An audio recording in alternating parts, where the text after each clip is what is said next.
Bismillahirrahmanirrahim. Assalamualaikum warahmatullahi wabarakatuh. Sahabat yang beriman, rahasia kecerdasan Yahudi di dalam Al-Quran tertulis bahwa kebanyakan dari golongan Yahudi diberikan karunia berupa kepintaran akal. Lantas timbul pertanyaan di benak kita, mengapa orang Yahudi pintar? Apakah mereka terlahir untuk pintar? Atau ada rahasia di belakangnya? Nah, tesis Dr. Stephen Leon patut menjadi renungan kita bersama. 1. Persiapan sebelum melahirkan. Persiapan hamil orang Yahudi.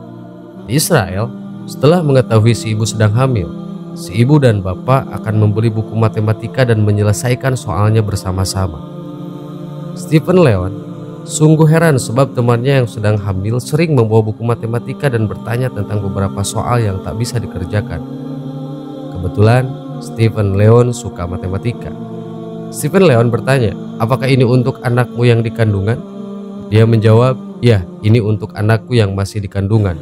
Aku sedang melatih otaknya, semoga kelak ia menjadi jenius. Hal ini membuat Stephen Leon tertarik untuk terus mengikuti perkembangan si jabang bayi. Kembali ke matematika. Tanpa adanya rasa jenuh, si calon ibu mengerjakan latihan soal matematika sampai genap melahirkan. Hal lain yang Stephen perhatikan adalah tentang cara makan. Pola makan orang Yahudi. Sejak awal masa kehamilan, orang Yahudi suka sekali memakan kacang, badam, dan kurma bersama susu. Ketika tengah hari, makanan utama mereka adalah roti dan ikan tanpa kepala, bersama salad yang dikombinasikan dengan kacang almond dan beragam jenis kacang-kacangan. Menurut wanita Yahudi itu, daging ikan sungguh baik untuk perkembangan otak jabang bayi dan kepala ikan mengandung suatu zat kimia yang tidak baik dan dapat merusak pertumbuhan otak anak di dalam kandungannya. Ini merupakan adat orang Yahudi ketika mengandung yang menjadi semacam kewajiban untuk calon ibu mengkonsumsi pil minyak ikan. Ketika diundang untuk makan malam bersama orang-orang Yahudi, Stephen menceritakan, perhatian utama saya adalah menu mereka. Pada setiap undangan yang sama saya perhatikan mereka suka sekali makan ikan, hanya daging tanpa kepala atau pilet, ungkapnya. Biasanya kalau sudah ada ikan tidak ada daging. Ikan dan daging tidak akan dijumpai dalam satu meja. Menurut keluarga Yahudi, campuran daging dan ikan tidak baik dimakan bersama. Salad dan kacang harus ada dalam menu makanan, terutama kacang almond. Uniknya, mereka akan makan buah-buahan dulu sebelum hidangan utama. Jangan terkejut jika kamu diundang ke rumah Yahudi dan kamu dihidangkan buah-buahan terlebih dahulu. Menurut mereka, dengan memakan hidangan karbohidrat atau nasi sebelum buah-buahan, ini akan menyebabkan rasa kantuk. Efeknya kita menjadi lemah dan payah untuk memahami pelajaran di sekolah. 3. Merokok adalah hal tabu. Di Israel, merokok merupakan hal tabu.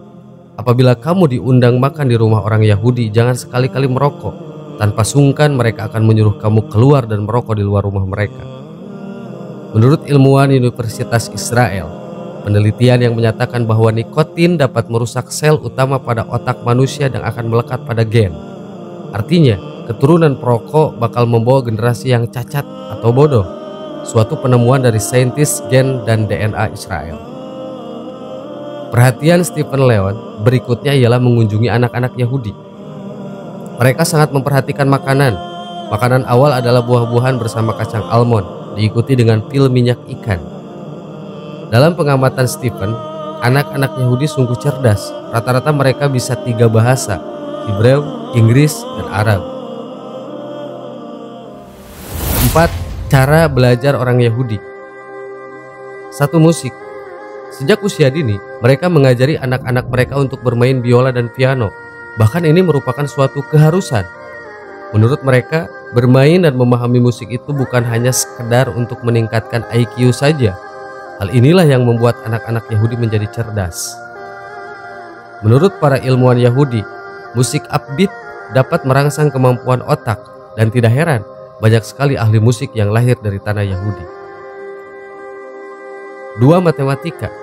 Selanjutnya di kelas 1 hingga 6, anak-anak Yahudi akan belajar matematika berbasis perniagaan. Pelajaran IPA sangat diutamakan. Stephen berkata, Perbandingan dengan anak-anak di California dalam tingkat IQ dapat saya katakan 6 tahun ke belakang. Olahraga. Semua pelajaran dengan mudah ditangkap oleh anak Yahudi. Selain dari pelajaran, olahraga juga menjadi kewajiban bagi mereka. Olahraga yang diutamakan adalah menembak, memanah, dan lari. Menurut orang Yahudi, memanah dan menembak dapat melatih otak untuk fokus.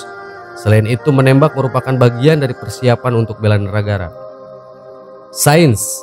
Perhatikan Stephen selanjutnya adalah sekolah menengah atau SMA. Di sini murid-murid digembleng pelajaran sains. Mereka didorong untuk menciptakan produk. Meski proyek mereka seringkali terlihat lucu dan memboroskan, akan tetapi akan teliti dengan serius. Apalagi kalau diteliti itu berupa senjata medis dan teknik. Ide itu akan dibawa ke jenjang yang lebih tinggi. Ekonomi. Satu lagi yang diberi perhatian adalah Fakultas Ekonomi. Saya sungguh terkejut melihat mereka begitu agresif dan serius belajar ekonomi.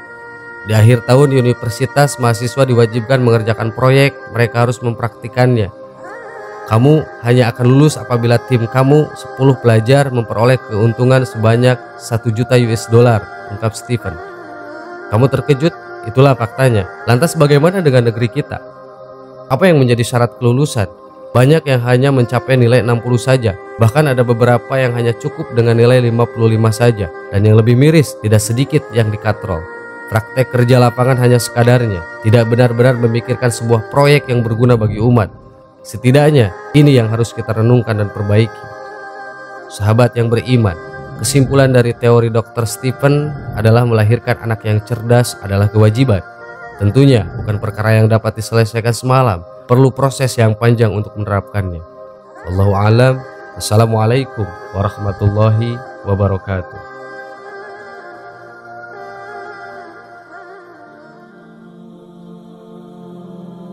Bismillahirrahmanirrahim. Assalamualaikum warahmatullahi wabarakatuh.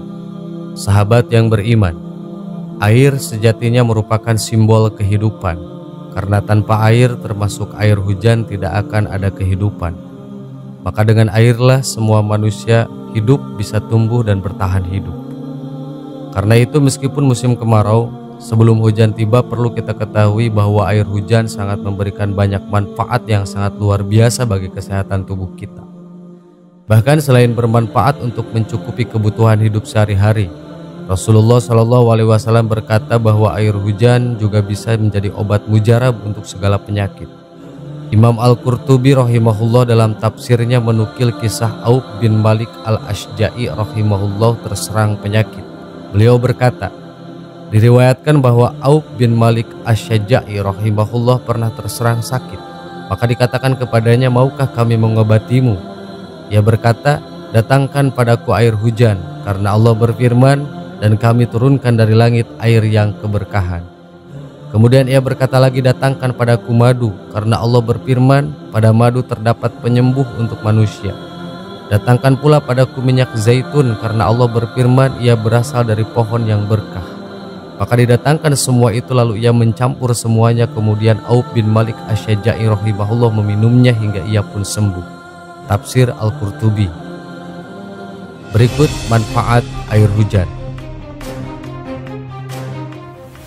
1. Meningkatkan kesehatan kulit dan rambut. Air hujan mengandung mineral rendah yang sangat cocok untuk perawatan kulit dan rambut. Kelembutan dari pH basa air hujan membantu menjaga kelembaban alam kulit dan membuat rambut tampak lebih sehat. 2. Efek menenangkan pada pikiran. Suara hujan yang jatuh dapat memberikan efek relaksasi dan mengurangi stres.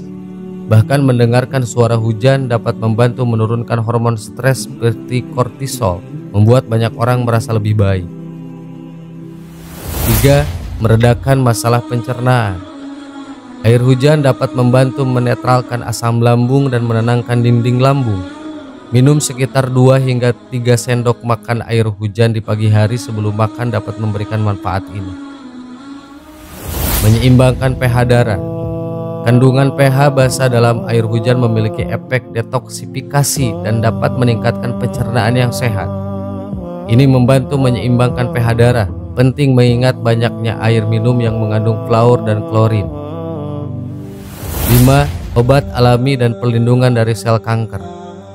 Air hujan dapat digunakan sebagai obat alami. Selain itu diketahui mengandung pH basa yang dapat membantu melawan sel kanker. 6. Meningkatkan kekuatan doa. Suara alam seperti suara air hujan diyakini dapat mempengaruhi gelombang otak, merangsang otak menuju gelombang alfa dan membuat doa-doa kita lebih dikabulkan. 7. Doa pada saat hujan dikabulkan. Rasulullah menyebutkan bahwa doa pada waktu turun hujan, khususnya pada awal musim, adalah doa yang sangat mustajab.